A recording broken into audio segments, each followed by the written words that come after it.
Good morning, everyone, and good Mayed, as we say, a happy Chol HaMoed. I hope your Seders were meaningful and beautiful, whether or not they were shared with family or friends or with no one but God Himself. So we are here today, this morning, marking the birthday of Rabbi Levi Yitzchak Schneerson, the father of the Lubavitcher Rebbe. Today is the 18th of Nisan, and Rabbi Levi Yitzchak was born in 1878, or Reb Levik, as he was affectionately known by the Hasidim, in 1878 in White Russia, Belarus, and he was actually, an interesting convergence between the Rebbe and his father was that the Rebbe, of course, was born on the 11th of Nisan, and the 18th of Nisan was his Brit Milah, his bris, which was the day of Rabbi Levik's birthday. So he had his son's circumcision on the day of his own birthday. But just a few words about Rabbi Levi Yitzchak before we delve into the teaching. Rabbi Levik was primarily known as a master of the Kabbalah, of the mystical dimension of Torah. He was the rabbi of the large industrial town in Ukraine, Yekaterinslav, later named Dnipropetrovsk, from 1909 to 1939. 1939, he was arrested by the communists for his role in being a strong advocate for the Jewish community and for basically risking his life for the sake of Judaism in Russia. Actually, the straw that broke the camel's back in terms of his arrest was his distribution of matzah of kosher matzah to the Jews in Russia in the 1930s. That was the Soviet regime wanted there to be at least there had to be a rabbi signing off on the matzah, but Rabbi Levi Yitzchak was that rabbi, but he insisted that it be done according to his own standards, which created a lot of friction, of course, between him and the communists. He got his way in the end, and the kosher matzah was distributed. However, he paid the ultimate price. He was arrested in 1939, exiled to Kazakhstan, where he passed away at the age of 66 in 1944. But his contribution in terms of Torah scholarship was really in the analysis of the legal or Talmudic aspect of Judaism, the halacha and the Talmud, through the lens of the Kabbalah, of the mystical side of Torah. So what he does is, or what his unique path is the ability to weave together the legal and the mystical, and more so to delve into every detail that's found in a given legal text, whether that is, say, a passage from the Talmud, a story from the Talmud, a law in the Code of Jewish Law, and break it apart to its particulars, and to examine each one of its details in the context of its spiritual significance. So if you'll have a conversation in the Talmud, and it might mention names of different sages, and where they come from, and where they were when they discussed this specific topic, in his exploration of the mystical meaning of that passage, Rabbi Levi Yitzchak will touch on every single detail that you encounter in the passage, including the names of the sages, the places where they came from, the word they used when they spoke together, and break it all down and give a holistic explanation that includes and gives meaning and significance to every single detail in the passage. So the lesson from Rabbi Levi Yitzchak's teachings is that nothing is superfluous in Torah, and every single detail that you encounter has tremendous significance, and he would be the one to reveal that significance and then tie it in together to one beautiful tapestry. And you kind of see that that reverence for the details of Torah passed on to his son, to the Rebbe, because in the Rebbe's teachings, of course, there's this enormous attention to detail and to the interplay between the mystical and the legal. So what I want to do today in the 30-40 minutes is to look at about maybe it's 30 lines in Rabbi Levi Yitzchak's writings that discusses the concept of the four cups, which we have at the Seder, and he's going to be taking apart the Talmudic, a few lines of the Talmud and a discussion about the four cups, and is going to lend tremendous mystical insight into that discussion. But first, a word on the writings of Rabbi Levi Yitzchak himself. He wrote prolifically. He wrote pages and volumes of his own notes on his kabalistic insights into the Torah, but most of it, the large majority of it, was lost after he was arrested and exiled. It was burnt by the Soviets, or it was misplaced. And the only remaining writings we really have from Rabbi Levi Yitzchak was during his exile in Chile, Kazakhstan. He was living in a mud hut over there, very poor conditions, and he had with him his wife, Rabbi Schneerson, and he had a few books. He had a set of the Zohar, he had a Tanya, he had, I believe, a Medrash Rabbah, a copy of the Medrash, and that was the only paper available to him. He didn't have any other paper, and ink also was hard to come by, so the way the story was told by the Rebbe himself was that his mother, Rabbi Tzimchana, would go out into the fields and collect ink from different plants that she was able to extract some kind of ink from, and bring that home to her husband, who would then write his insights on the margins of the pages of the books that he had with him. So obviously, and you could see, a copy of that in all the printed works of Rabbi Levi Yitzchak. I have it right here in front of me, actually. And you could actually see different colors. You see the red ink, the blue ink, the black ink. But obviously, when you're forced to constrain your comments to the margin of a page, you have to be very sparing with your words. You have to be as concise as possible, and it almost ends up being like a shorthand of some wider idea that he'd want to be discussing. Instead, he has to convey that in extremely terse sentences with almost just suggestions of the idea that he wants to say, and not being able to fully express that idea. So it makes reading his insights very difficult because they're so constrained and because they're so relying on illusion and not being able to fully explain the idea that he wants to say. There is some survival of longer discourses and longer discussions, and that is in the actual letters that he exchanged with his son, the Rebbe, because in those letters, they weren't written during his exile. Obviously, they were written many years beforehand, but the Rebbe kept copies of those letters and later gave them to the team of scholars that put together the collection of Rabbi Levi Yitzchak's works. And those letters, Rabbi Levi Yitzchak is able to be a little more expansive, and those letters are a treasure trove themselves.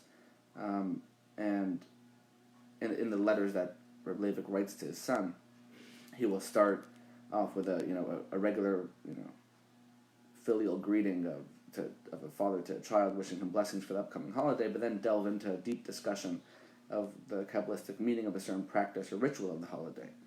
And the letter that we're going to be discussing here, the 30 lines of this one letter, like I said, is going to be touching on a Talmudic discussion on the 4 cups of wine. So let's start to look at that. The Seder, of course, is a reenactment or a reliving of the Exodus from Egypt, and every single part of the Seder relates to some aspect of our celebration of freedom. Now, some of those practices are biblically ordained. Eating the matzah, right, is a biblical mitzvah. Saying the story is a biblical mitzvah. Eating the mar technically is commanded in the Torah, though nowadays it's rabbinic because it's not tied in with the Paschal Lamb.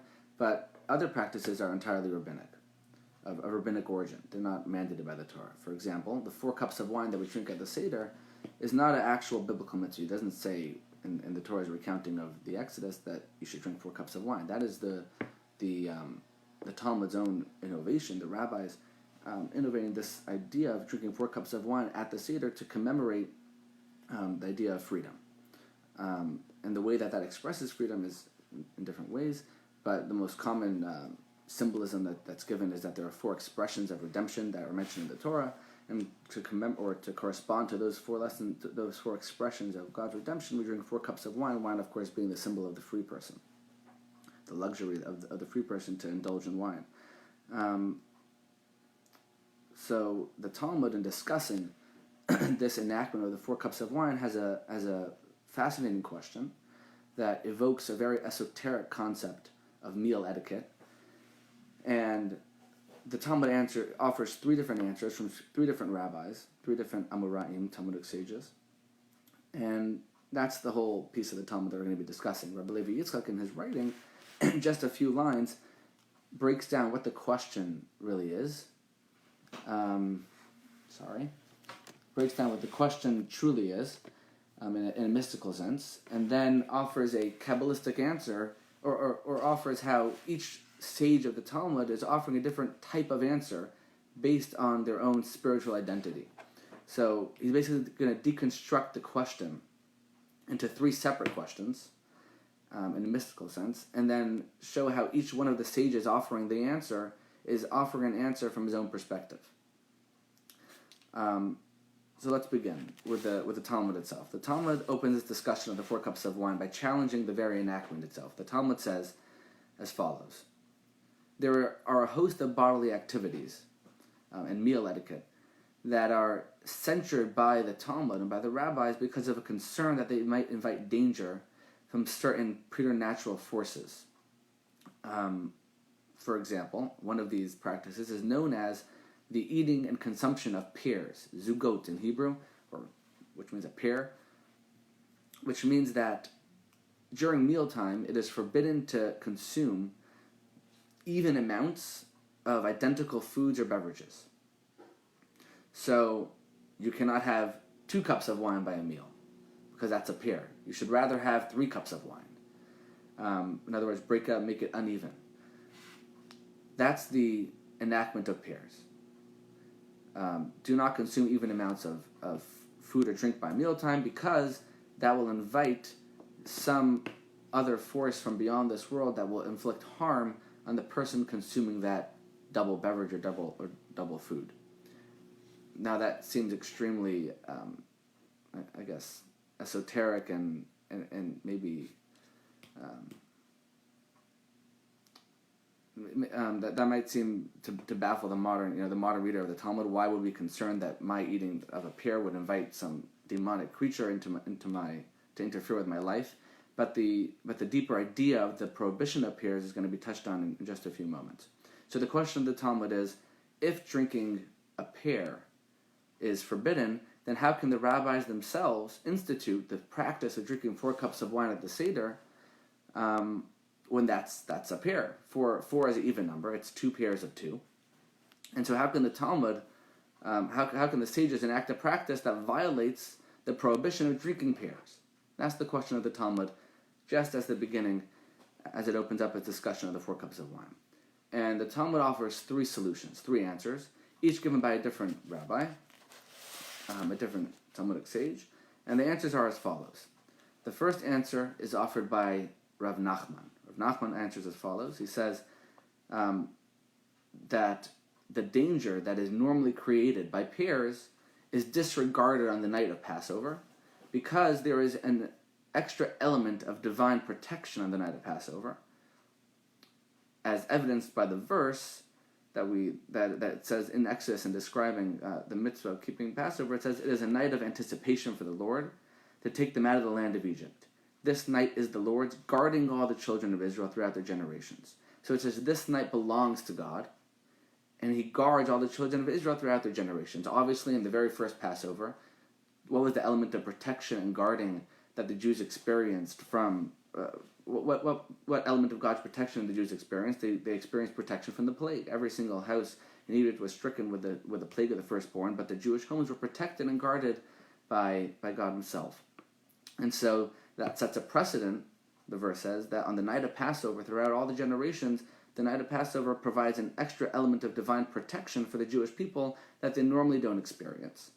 And because that's the case, Rav Nachman says, even though under normal circumstances, during a regular meal, we're supposed to stay away from consuming a pair of drinks or of identical food, because that invites this esoteric danger. However, on the night of Passover, we're not concerned for that danger because we have the protection of God on this night, it being the night of Passover, the night of Leil Shumurim, the night of guarding of the children of Israel.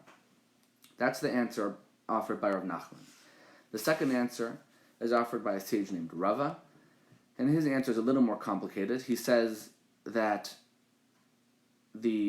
of the 4 cups of wine, the third cup, which we consume during right after the grace after meals in the Seder, the third cup, because it is a cup of blessing. In other words, because it is a cup that is made on the grace. It is a cup that is drunk after the conclusion of a blessing, which is the grace after meals.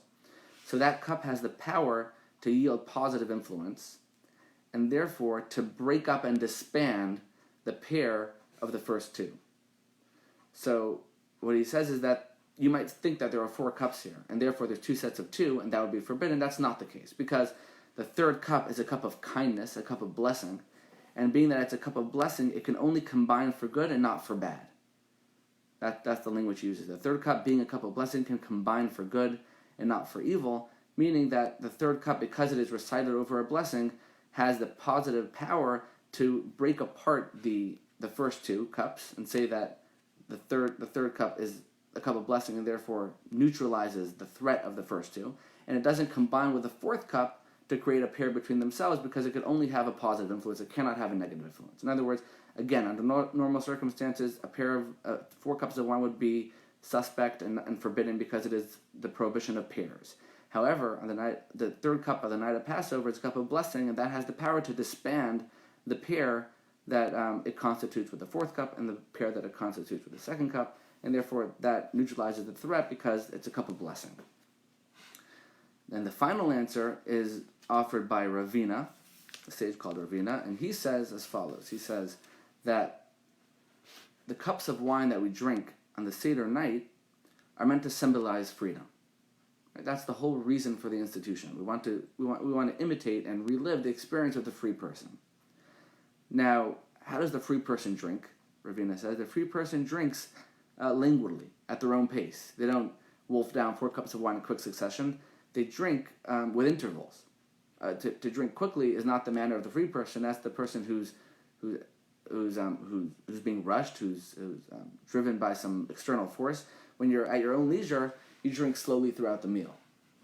And so, when you drink the 4 cups of wine throughout the meal, you're drinking them specifically with wide distances between them, so that you can mimic the experience of the free person who drinks at their own pace. And so the very reason for the cups of wine, which is to live as a free person, necessitates that each cup should be enjoyed separately. And therefore the cups are not really a continuum to say that there are pairs of cups at this meal, because none of them are really paired together. You're drinking them separately, each one individually, and therefore they don't really have this connection of 1 and 2 and 3 and 4 to be considered a pair that would make it prohibited under the prohibition of pairs. And so there are 4 separate moments of celebration, 4 separate moments of freedom.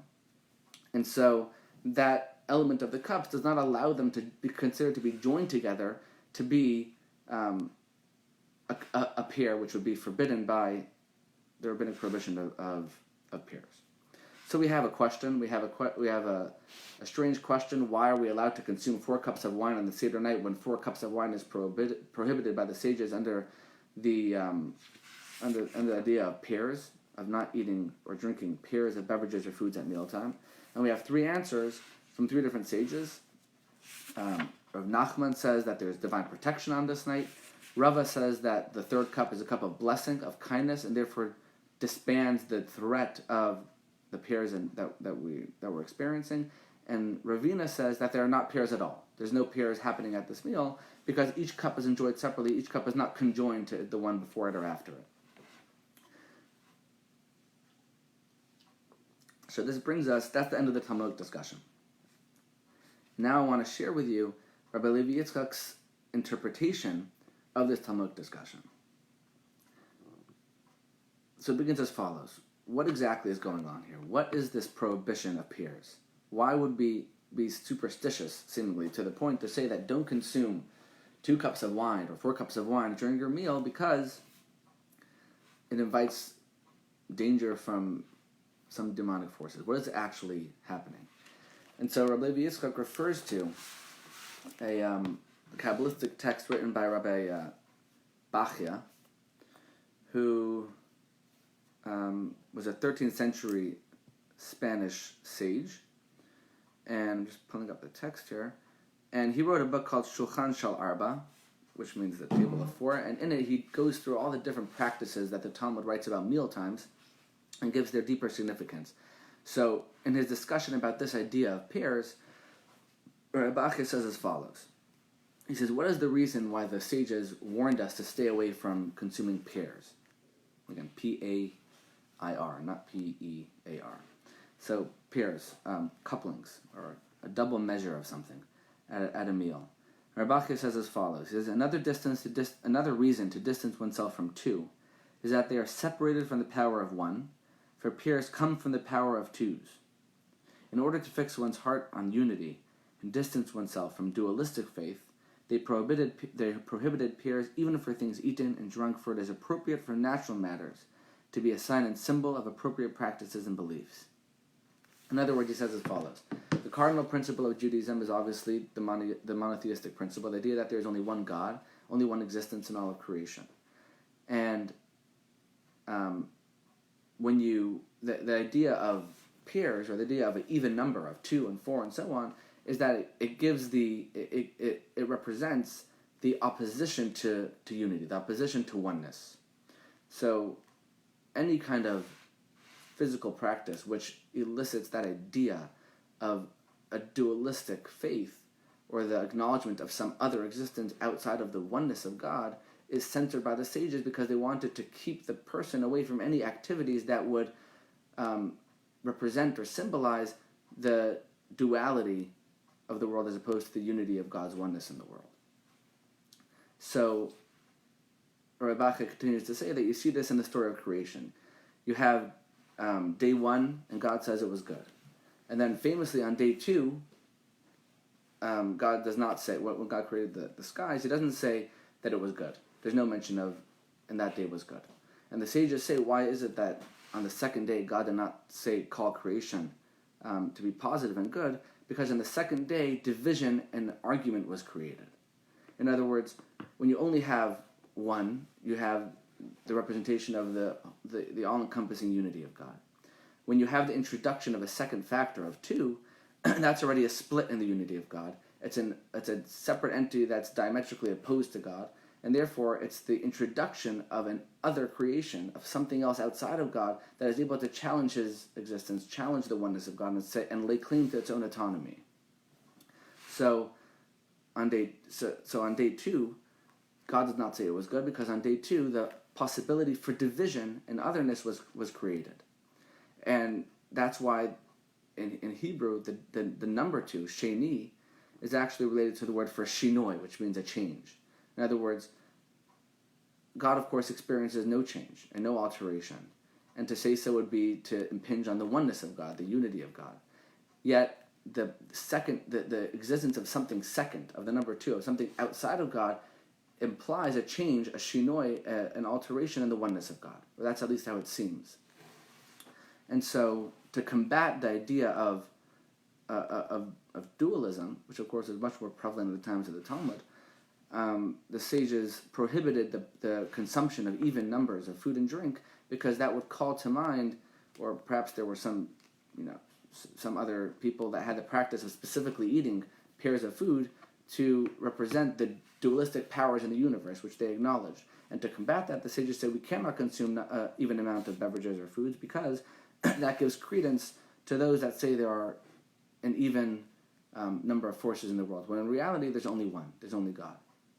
And therefore odd numbers is accepted, because the number 3, let's say, implies that there's another force outside the contradictory forces of 1 and 2 that can bring a synthesis between both of them. Right? So you have number 1, which implies unity and God and wholesomeness. There's no break in the unity of 1. Number 2 implies 2 separate opposed entities, but number 3 could be the triangle that brings together the opposition and finds its point of contact with the unity, and therefore neutralizes thought as something other than God.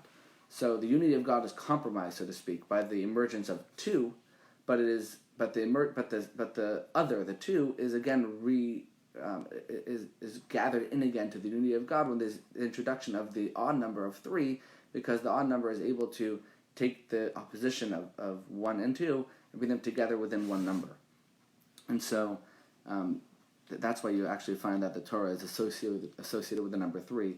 The Medrash writes that the Torah was given in the 3rd month from Israel's Exodus, and the Torah is made of 3 parts. And the Torah was given by Moses, who was the 3rd child after his 2 older siblings, because the number 3 is so pervasive in the giving of the Torah, because the number 3 represents the reconciliation between God and the contradiction to God, or the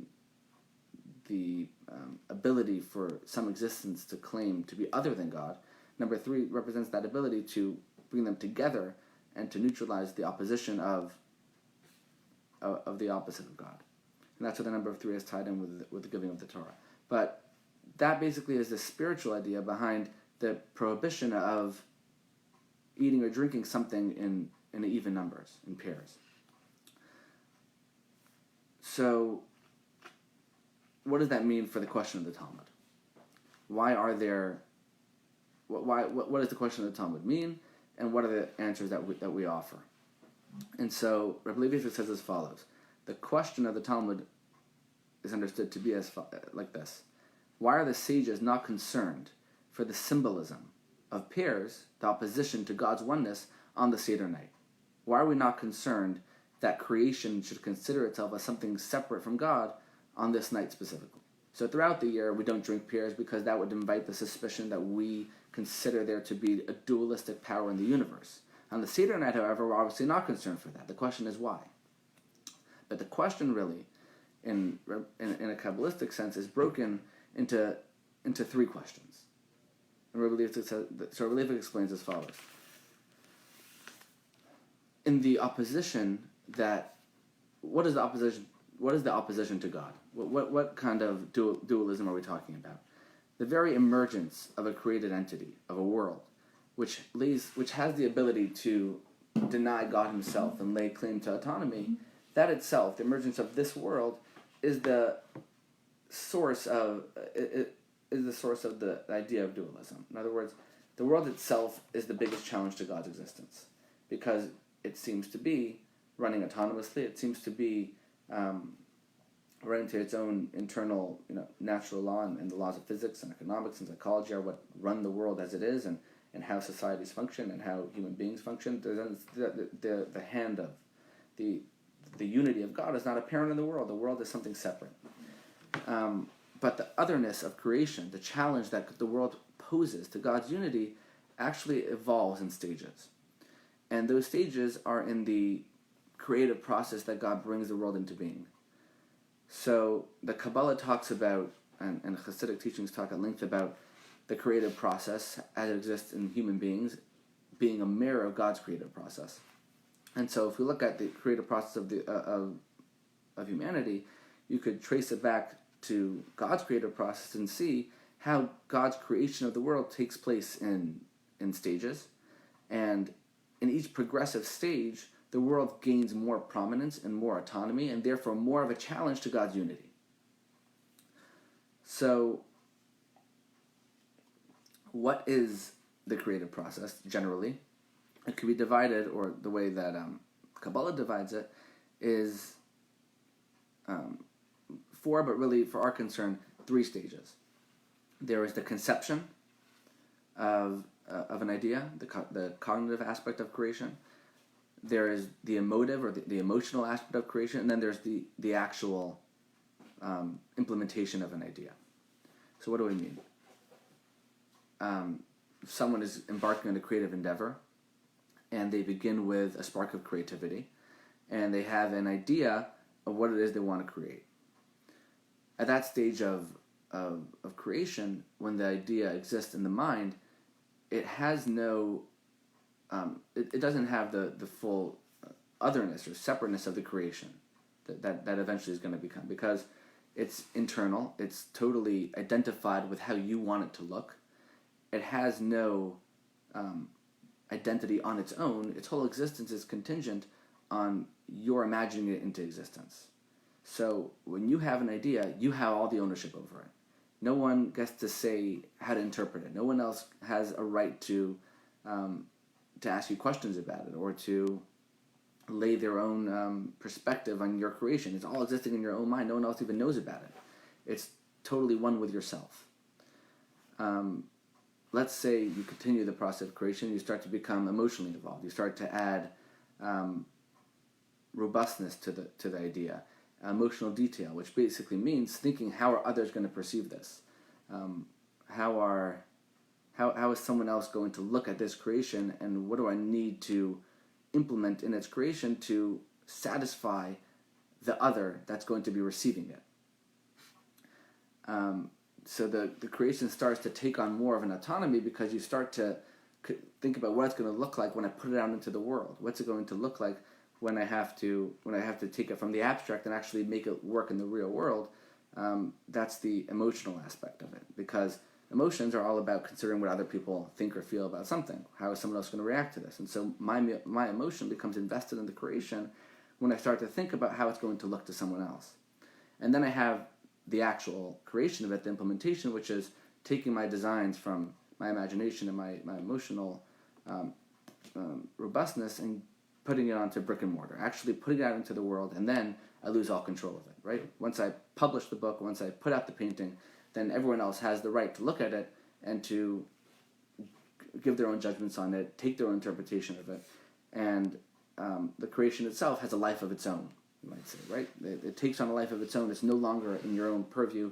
It's you've let go of it. So you go from the intimate stage of cognition, of thinking about the idea, where it's wholly one with you, without any separateness, all the way to the actual creation of the thing, and it goes out into the world totally, it embarks from you, it leaves you, it's no longer seemingly connected to you. I mean, you could trace it back to you, but it has a life of its own. It's autonomous in a sense. So Kabbalah says that God creates in a similar way. There's God's cognitive, let's say, or intellectual process of creation. Then, in other words, where creation exists as an idea, as an abstract outline, where it's exactly as God wants it to be. In that sense, the world is not really other from God. Yes, in a sense, that very idea of a separate existence, for God to think of a separate existence, is already a sliver of possibility for something else to exist, for something else to lay claim to its own autonomy, like we said. But as it exists within the own mind of God, so to speak, just like in your own mind, your idea is totally private to yourself and no one else can lay claim to it, no one else can corrupt it, the otherness of creation as it exists in God's mind is not so prominent, because it's the way God imagines it. It's the way God imagines creation is something that's going to be absolutely unified with Him. And so there is there is the possibility for confrontation with God itself isn't yet hasn't reached its peak in the idea of creation. For that, God later on gives emotional detail. There's a second stage where God starts to flesh out creation with the possibility of other beings existing within the world that have their own mind, that have their own intelligence, and that are able to come to their own conclusions about the world itself, and therefore to make it a place which is opposed to God's unity. That's the emotional aspect of creation, let's say. And then you have the actual physical implementation of creation itself, when there's an actual world that we live in that doesn't readily recognize the unity of God, and that poses the absolute strongest opposition to God's unity, because it's here in this physical world, as it comes down to brick and mortar, where the world is actually in its strongest opposition to God, because it's here where we have the opportunity to choose to thoroughly disengage with any recognition of a creator, and to be that and to lay claim to our own autonomy, and to say that there is nothing else besides for me and what I'm able to accomplish, what I'm able to implement. And so the question, why are we allowed to consume pears on the night of Passover, according to Rabbi Levi Yitzchak, says there's actually three questions. Because if the idea of pears is the concern that we are, if the prohibition of eating a pear of something at a meal is because we're concerned about the symbolism of a duality in the world, of something other than God, then the otherness of creation proceeds in stages. And therefore the challenge to God's unity also proceeds in stages. And there are three stages, right? There's the intellectual stage of creation, the emotional stage of creation, and the physical implementation of creation. And in each one of, as creation progresses through that devolution, let's say, the world gains more and more of its own autonomy and more of a challenge to God's unity. And so the question of why there are 4 cups of wine is a question really of why there are 3 pairs. Because, as follows. The first cup of wine, Rabbi Levi Yitzchak says, there's no problem with 1 cup of wine. Because the first cup represents the oneness of God, the unity of God. There is no other. There is only one cup of wine. The second cup of wine is the first pair. Right? That's the first intimation of some otherness that creation is going to display, and that is creation as it exists in God's mind, in the conception of creation, where it's a brief, faint outline of an other world, but it doesn't have the robustness of a physical creation. The third cup of wine forms a second pair, right? Because the third cup of wine is a pair with the second cup of wine, and that represents the second stage of creation, where there is emotional robustness given to the world, and there becomes more opportunity for denial of God's existence. And then the fourth cup of wine forms a third pair with the third cup of wine, which becomes the third challenge to God's existence, which is the most stark challenge, which is the world itself, the physical existence of creation. And so there are really 3 pairs at the night of the Seder, and therefore 3 questions of how is it that we're able to, on the night of the Seder, to give space for these 3 stages of otherness of God on the night of the Seder itself. And obviously the answers have to be that even though normally, under normal circumstances, there are these challenges to God, to the unity of God in the world, in the intellectual, emotional, and physical stages of creation, the night of Passover, we disregard that fear. And the reason for that is presented by 3 different rabbis, Rabbi Levi Yitzchak says. And each sage offers a different answer because each one of the 3 sages is addressing a different one of the cups. Each one of the sages is answering a different question posed by a different level of the otherness of creation. And each one poses or answers the question that is most related to their own spiritual identity.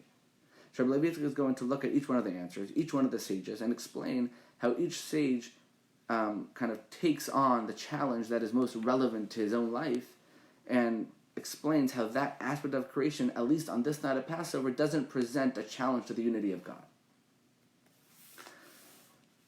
Okay, so the first answer is offered by Rav Nachman. Rav Nachman is the one who answered that even though in general there is a danger in drinking pears, on this night, on the night of Passover, God provides an extra measure of protection. Leil Shimurim, we said, it's a night of protection, and because there is a protection on this night, we're not concerned for the normal danger of pears. So Rabbi Levi says as follows. What does it mean that there's extra protection on the night of Passover? This night is the Lord's. Darkness, Rabbi Levi says, and the night is, in Kabbalah, represents, of course, the final stage of creation. The physical implementation of God's creative output, which is the physical world itself. And this world is compared to the darkness of night because it's within this world itself where the steepest, starkest challenge to God's creation exists. In other words, the darkness or that Rav Nachman refers to in his answer is the darkness of the created world, where we cannot access the unity of God, where it is difficult to find the truth of the oneness of God within the darkness of creation, within the spiritual blindness that we experience. And therefore, the created universe, the final stage of creation, which is the fourth cup, that is the challenge that Rav Nachman approaches. So he speaks about the night of the night of Passover, the night being the darkness of creation itself, the challenge that this created world poses to God's unity. And what about the night of Passover allows us to not be concerned about that darkness, not be concerned about the obstruction offered by the world itself? So that is God's protection on the night of Passover. In other words, yes, under normal circumstances, the world is a place, when left to its own devices, seems to suggest an otherness other than God. It is a world that challenges us in our recognition of the unity of God. But on the night of Passover, that all changes, because there is protection from God on this night, meaning that God's prevalence or God's influence in the world on the night of Passover is so pervasive, his intrusion into the otherness of the world is so blatant on the night of Passover, when he removed the Jewish people from the land of Egypt, that is so, like I said, blatant and prominent of a display of the unity of God, that even the physical world itself has no challenge to the unity of God on the night of Passover. So throughout the year, we experience the challenge of the physical world. The physical world and its fully articulated challenge to God's unity we experience day by day. Every single person goes through his day-by-day life experiencing the conflict and the friction between the apparent autonomy of the world and the oneness of God that he knows intellectually. But on the night of Passover, that friction disappears because the challenge of the world itself is suspended on the night of Passover because God's intervention and into creation itself is so pervasive and so clear that the world itself does not pose a challenge to God. Why is it that and that's why Rav Nachman says we are not afraid to consume the fourth cup on the night of Passover, which would present again the fourth stage of creation, the complete otherness of creation. We're not concerned for that dualism on this night of Passover because this is God's night. This is the night that God provides protection. Why is it that Rav Nachman is the one to take on the challenge of the fourth cup? Rabbi Levi Yitzchak says as follows. Rav Nachman is famous in the Talmud for being a master of civil law. The Talmud says that whenever Rav Nachman's opinion is expressed in monetary disputes, he is followed. He is the master of civic dispute. So Reb Levik says, Rav Nachman, in other words, was someone who was so thoroughly familiar with the worst part of ourselves within the world. What other area of law is so prone to the frailties of the human ego and the tendency to think of ourselves as the center of the universe and to be autonomous beings other than the realm of monetary disputes? That's where the worst of humanity comes to the fore. Rav Nachman sat every day in court and saw and expressed his opinions on the worst parts of humanity, in a sense. He saw when the social contract broke down, when people were not able to agree on whose rights were whose, and when they were fighting over the sustenance for their own lives, when they came in that stage to Rav Nachman, he was the one that was able to see the thoroughness of the capacity for creation to so distance itself from God to the point that they were able to come into monetary dispute. In other words, in ritual law, you don't see that. When someone is agonizing over a ritual law, you don't see the worst parts of human behavior. You see it in the civil court. You see it when people are attacking each other on a monetary basis.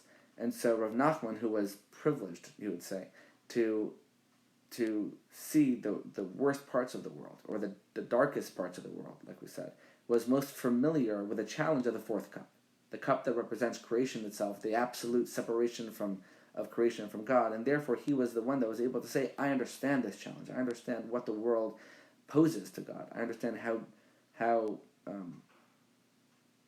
egotistical, self-centered the world can be to the point that it could deny any semblance of creator, and therefore I know how dangerous the fourth cup is.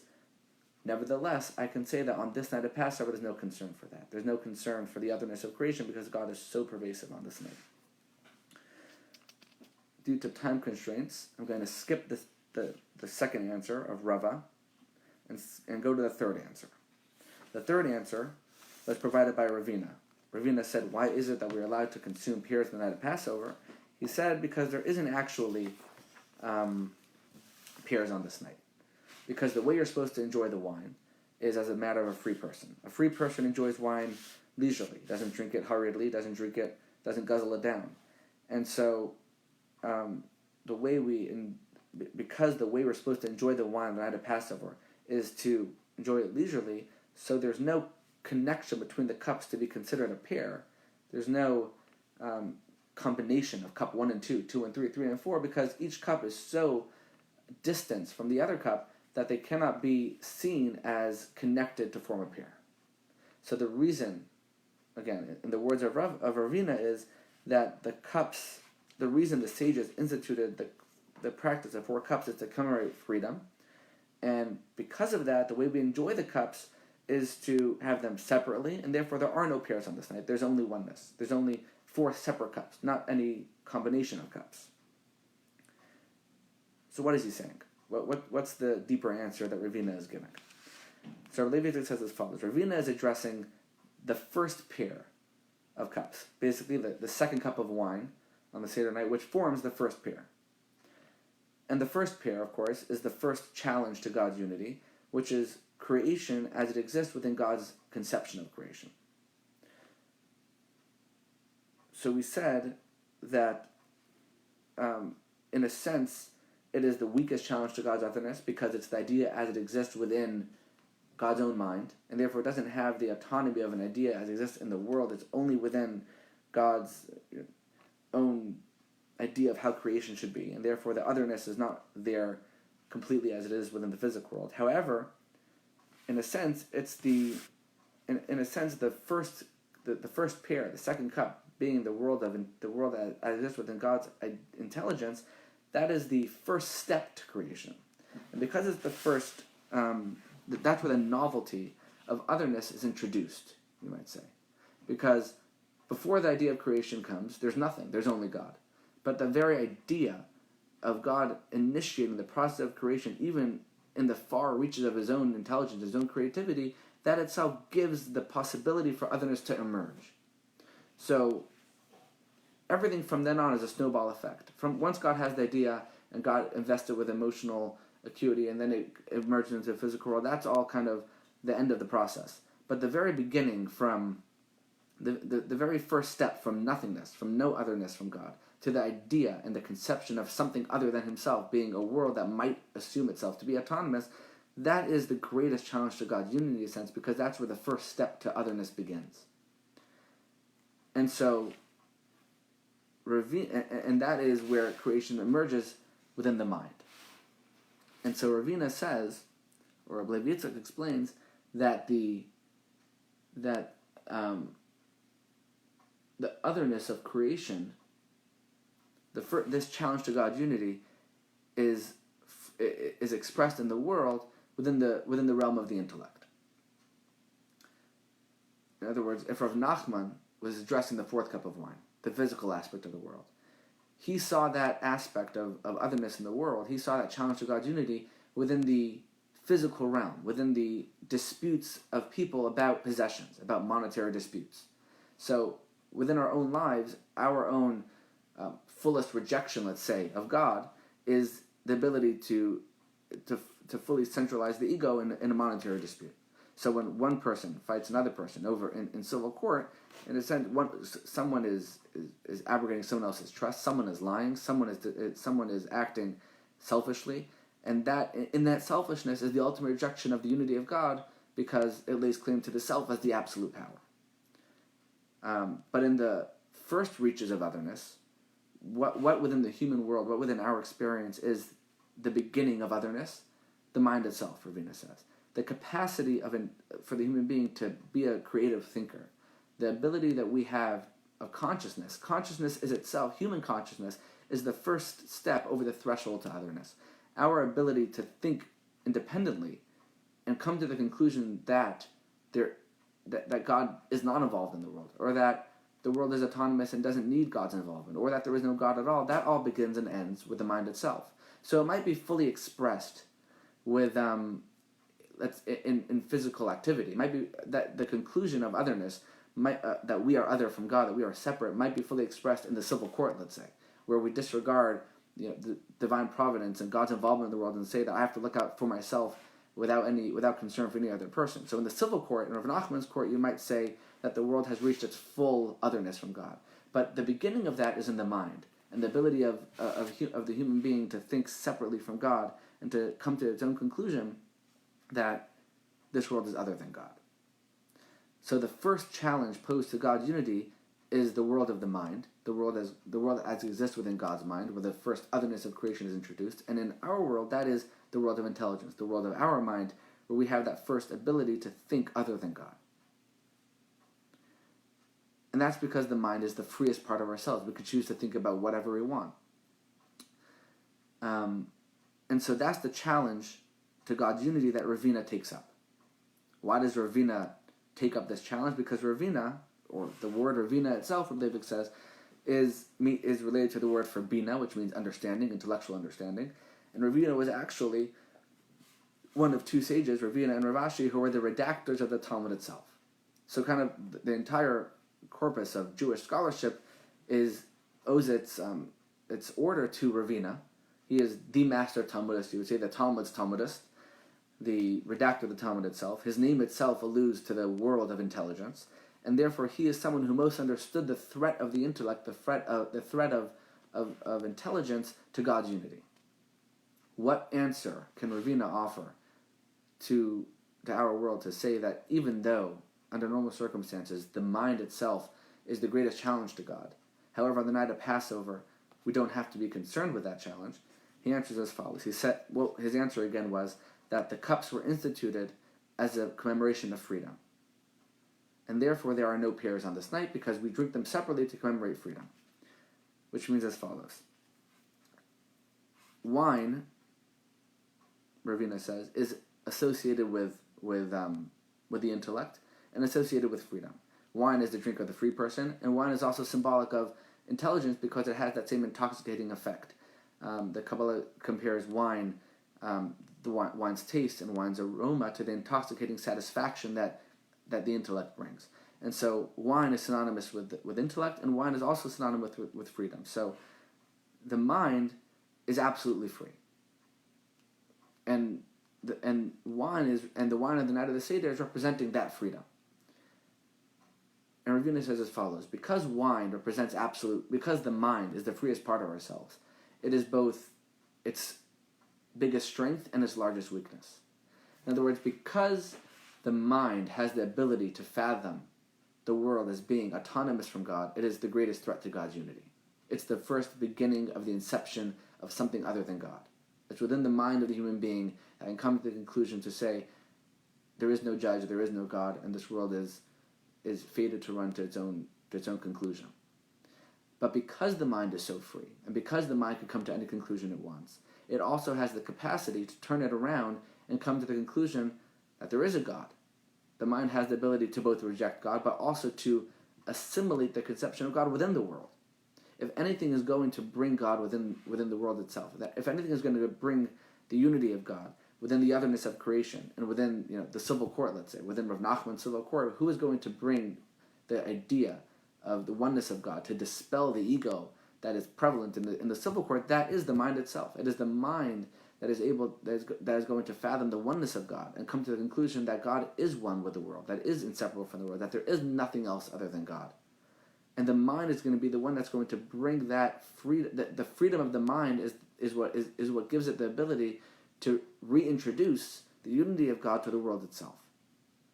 And so Ravina says, true, throughout the year, the mind is a fickle thing. The intellect can lead us astray from God. It could bring us to the opposite conclusions. It can be the very beginning of otherness. It is the beginning of the contradiction to God's unity. However, on the night of the Seder, on the night that we spend dedicated to freedom itself, on the night that we celebrate the capacity of the idea of freedom on Passover, we are more perceptive to the elements of freedom in the world. We are more able to recognize the full extent of the mind, and more able to see how the intellect can not only be used as a challenge to God's unity, but could even be used to reaffirm God's unity. So throughout the year, the Pears represent an opposition to God. And they represent the contradiction to God's unity. And that contradiction happens in the intellectual space, in the emotional space, and in the actual physical emergence of the world. However, on the night of Passover, there are three. Each one of those stages of challenge is dispelled. The world itself, the altercation between ego that we experience, that is the representation of the otherness of the world, that we're not concerned about because God is prevalent. God is here on this night of Passover. God is the one who removes us from Egypt, Egypt being the constrictions of the ego. God himself is the one that takes us out of our own conception of autonomy and brings us into recognition of face-to-face unity with God. And as far as the first pair goes, the second cup of wine, that is the challenge to God's unity as presented by the intellect, as by the ability of the mind to think other than God. But that challenge is neutralized on the night of Passover because we come to the recognition that the mind also has the ability to reaffirm our connection with God. And so on the night of Passover, we are confident that we can use the gift of the freedom of choice and the freedom of intellect for its intended purpose, which is to bring unity between God and creation. And that concludes at least the first 30 lines of this letter of Rabbi Levi Yitzchak to his son, the Rebbe, on the day before Passover. And the rest of the letter deals with the measurements of the required amount of wine and to all sorts of good stuff like that. But that is just one idea of how Rabbi Levi Yitzchak looks at a Talmudic passage in a mystical sense, breaking down how the question of Pears really is a threefold question, referring to three different stages in the successive evolving otherness of creation, and how three different rabbis, Talmudic sages, offer three different answers, each corresponding to their own area of expertise. And so I hope I left you with something to think about over the rest of the holiday of Pesach. And if you have any questions, just PM me. And it was wonderful spending this hour with you. I hope you all have a wonderful Pesach and a healthy Pesach, and may we truly experience freedom in our days, the freedom from the ego, freedom from illness, and freedom of the mind, to fully embrace the unity of God in our very own world. So, Chag Sameach, have a good Mayed, and I will see you all later.